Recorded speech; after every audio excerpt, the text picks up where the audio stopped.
ടെക്ട്രാ 76ലേക്ക് എല്ലാവർക്കും ഒരിക്കൽ കൂടി സുസ്വാഗതം. ബ്യൂട്ടി ഓഫ് രാജസ്ഥാൻ എന്ന് പറയുന്നത് ഈ കാണുന്നതാണ്.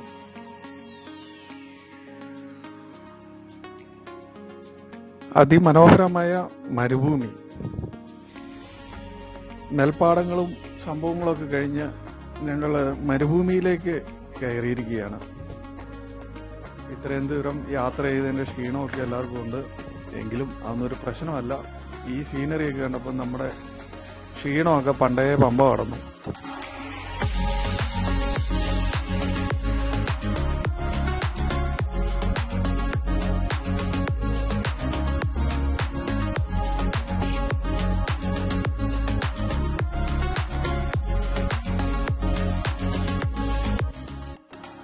രാജസ്ഥാനിൽ ആയിരക്കണക്കിന് ആടുകളെ കൃഷി ചെയ്ത് ജീവിക്കുന്ന കർഷകരുണ്ട്. ഇതൊരു ചെറിയ കൂട്ടമാണ്. വലിയ ടീമുമായിട്ട് വരുന്നവരെന്ന് വെച്ച് കഴിഞ്ഞാൽ ഫുള്ള് ഒട്ടകവും കാര്യങ്ങളും ഒക്കെ ആയിട്ടാണ് അവർ വരുന്നത്. അത് ഒരു സ്ഥലത്ത് നിന്ന് അവർ വേറൊരു സ്ഥലത്ത് ഇങ്ങനെ സഞ്ചരിച്ചുകൊണ്ടേയിരിക്കും.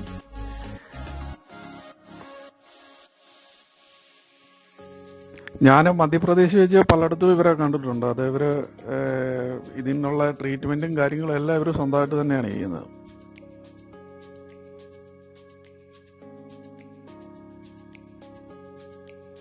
അപ്പച്ചൻ്റെ ഡ്രസ്സ് കണ്ടു തന്നു കഴിഞ്ഞാൽ നിങ്ങൾക്കറിയാം, രാജസ്ഥാനിലെ തനതായ ട്രഡീഷണൽ ഡ്രസ്സാണത്.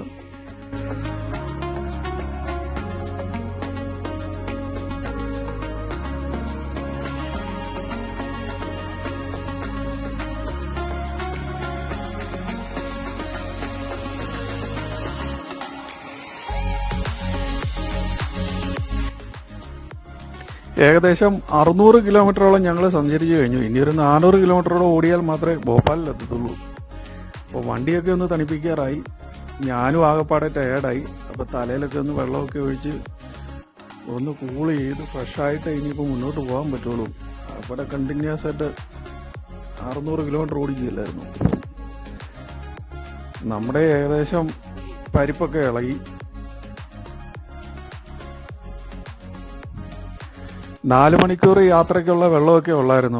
കുടിവെള്ളമൊക്കെ തീർന്നു. അപ്പം തലയിൽ വെള്ളമൊക്കെ തൊട്ട് നനച്ചുള്ളൊരു കുളിയാണ് കുളിച്ചത്. ഇപ്പോഴത്തെ സിറ്റുവേഷൻ ഇതൊക്കെ മതി. ഇനി ഇവിടുന്ന് ചവിട്ടി പിടിച്ച് പോയാൽ നമുക്ക് ഭോപ്പാലിൽ എത്തേണ്ടത് വേണം.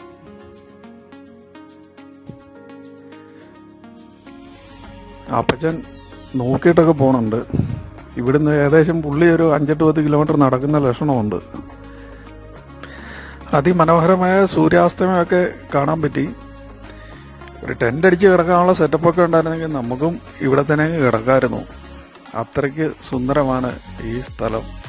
സംഭവം അടിപൊളി.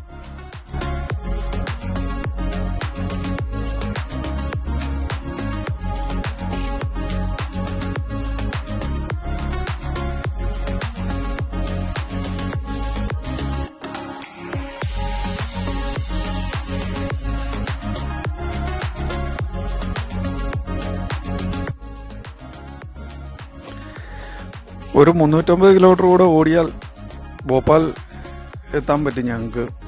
അപ്പോൾ ഇരുട്ടി തുടങ്ങിയോണ്ട് കാര്യങ്ങളൊക്കെ തീർത്ത് എത്രയും പെട്ടെന്ന് ചവിട്ടി പിടിച്ച് പോവുകയാണ്. പോയ വഴിക്ക് പിന്നെ ഓഫ് റോഡും കാര്യങ്ങളും ഒക്കെ ആയി. എന്തായാലും അടിച്ചു പൊളിച്ച് അങ്ങ് പോവുക. വേറെ ചോദ്യചിഹ്നങ്ങളൊന്നും ഇതിലില്ല.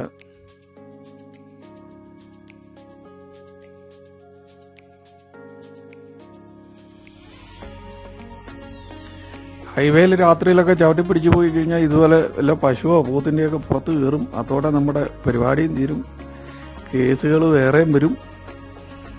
അപ്പം ഉള്ള വട്ടത്തിലൊക്കെ 100-150 ചവിട്ടി പിടിച്ച് പോവുക എന്നുള്ളതേ ഉള്ളൂ.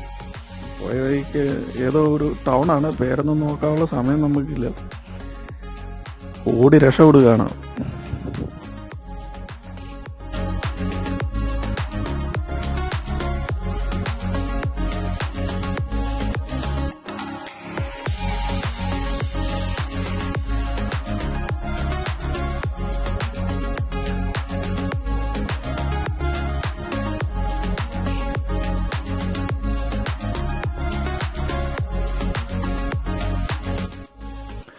ഏകദേശം രാജസ്ഥാൻ ബോർഡറൊക്കെ തീർന്നു. നമ്മൾ MP-യിലേക്ക് കടന്നുകൊണ്ടിരിക്കുകയാണ്.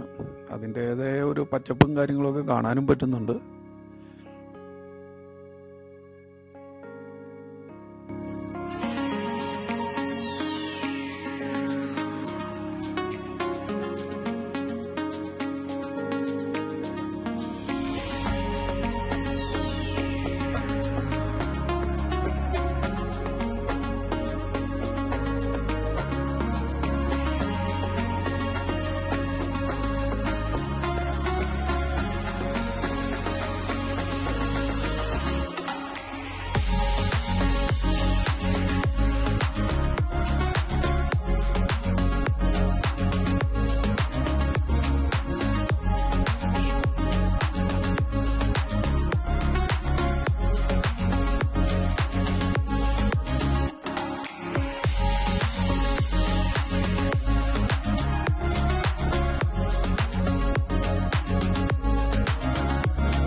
തീർച്ചയായും അടുത്ത വീഡിയോയിൽ നമുക്ക് എല്ലാവർക്കും വീണ്ടും കാണാം.